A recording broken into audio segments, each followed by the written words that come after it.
I think to myself, what a wonderful world.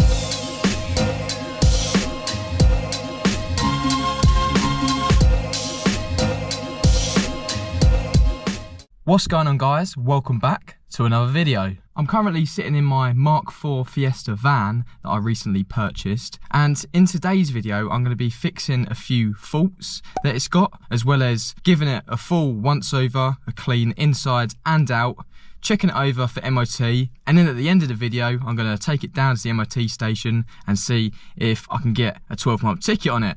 Fingers crossed. So without further ado, let's have a look at the first fault. So the first fault wasn't actually on the van when I purchased it. It just happened the other day. Basically, this door handle locks. When you go to unlock it, it doesn't unlock. Now the handle inside works, so I'm assuming that the cable or a rod that links this handle to this door lock has either popped off or broken. So let's get inside and get the door card off.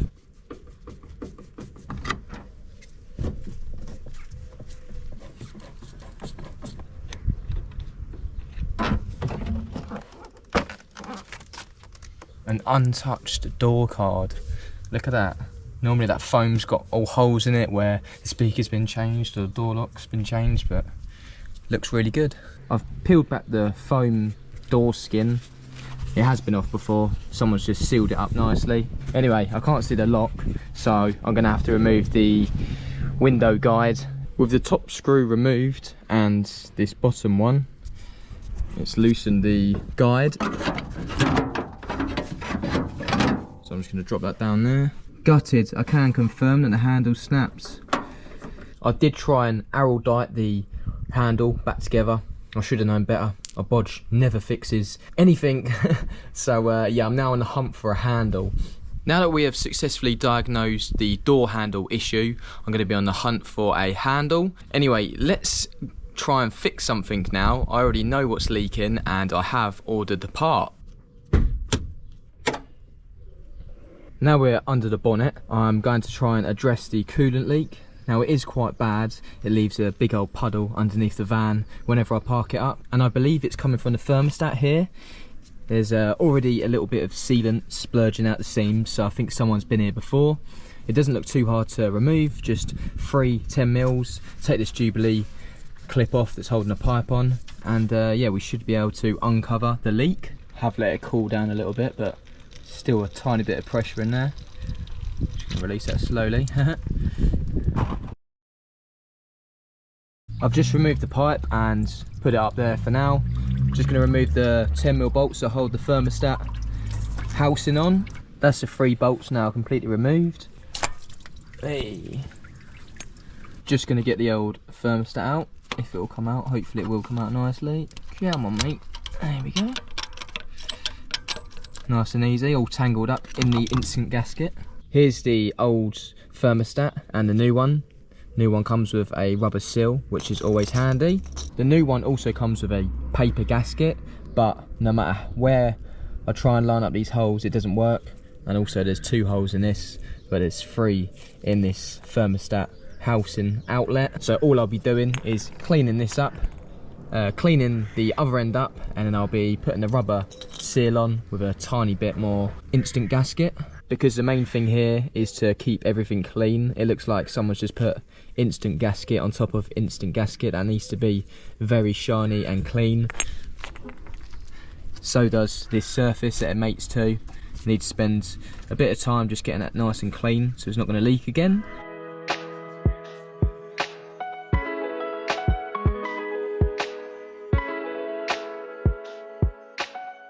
As you can see, I've now cleaned up the surface that the thermostat mounts to, and it's all nice and clean. I've also cleaned up the outlet side, and that is nice and smooth now.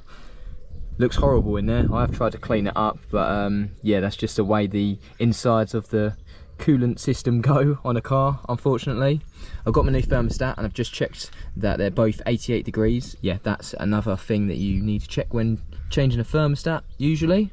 As you can see, I've now got the new thermostat in there with the new O-ring. Now I would just put this on, but because it's got a paper gasket, in with the kit, I think I'm going to put a little bit of instant gasket just on here. Not too much though, because I don't think it needs it. As I say, it does have that O-ring there, but just a belts and braces thing. Yeah, I'm going to whack some on here.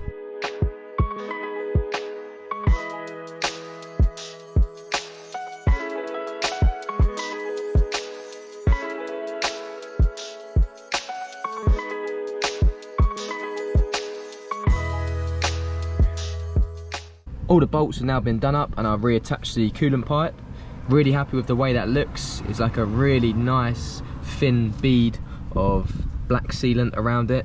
It's so satisfying when you get a look like that.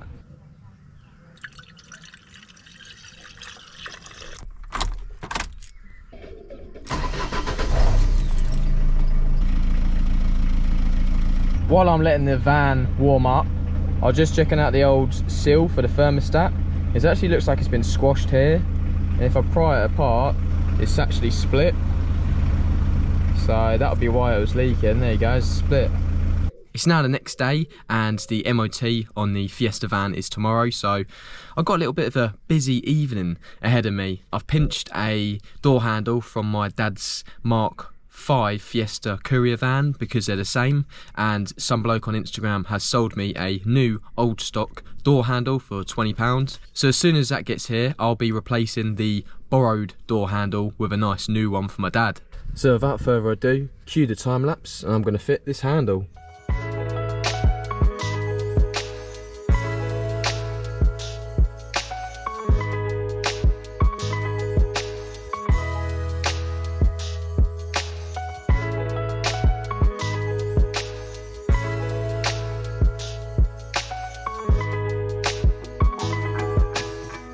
That's the door card now back together.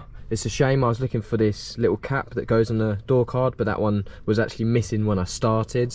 I had to look back on the footage. But yeah, I'd love to address this door card and clean it all up, but unfortunately I'm not going to have time to do them today. I really need to crack on and get the Mk4 Fiesta van washed. With the passenger door handle replaced and the thermostat not dripping anymore, I'm going to move on to that squeaky auxiliary belt.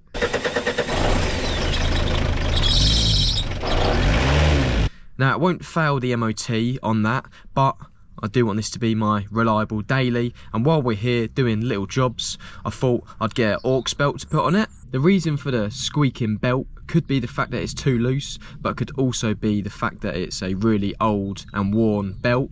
So what I'm going to do is replace the belt and adjust it. Now if we look down here, I can barely see the auxiliary belt. So what I think I'm going to have to do is remove the wheel and then remove the bit of trim that sits in the wheel arch, and hopefully we can then see it.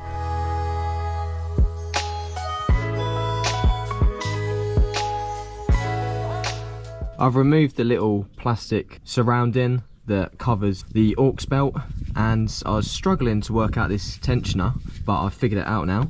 So what you have to do is undo the 17mm in the middle, and then there's this tiny little thread that comes off it, and what you do, I think it's a E8 or something like that, and you keep winding it,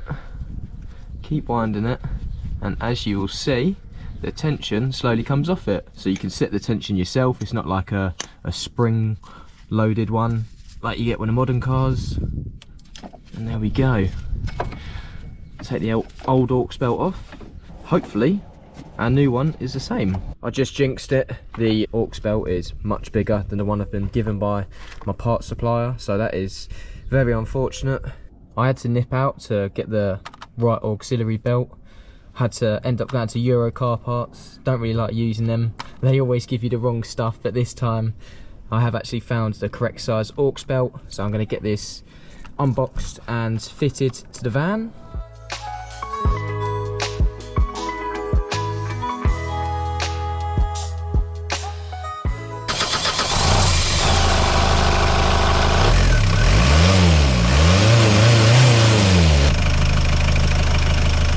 Not going to miss the opportunity to whack off all the wheels and clean under the arches. At this point I would also be giving it a full inspection, but I've already done that on a 2-poster lift at work, which is much easier.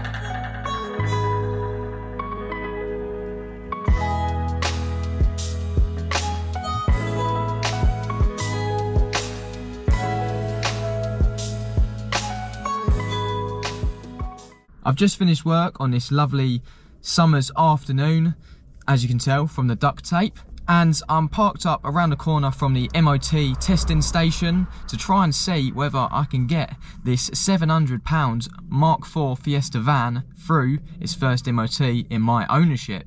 Now, I have been looking at the MOT history, and last year the only thing it advised on was the rear tow bar was slightly covering the number plate, but it was just an advisory. And then 2021, the year before that, it had quite a few advisories, mainly on tyres, wheel distortion and suspension issues, but they were all advisories or minor defects, so it still passed. Now, one last thing, it's quite a funny one really. I'm actually an MOT tester myself. Nearly every day of the week, I'm printing MOT tickets and testing vehicles.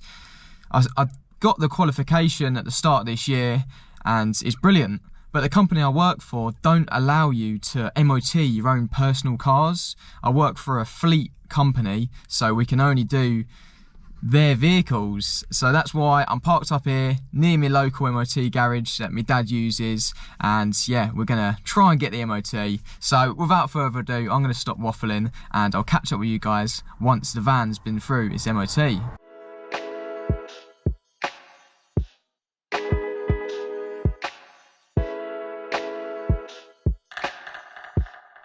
Well, look what we've got here.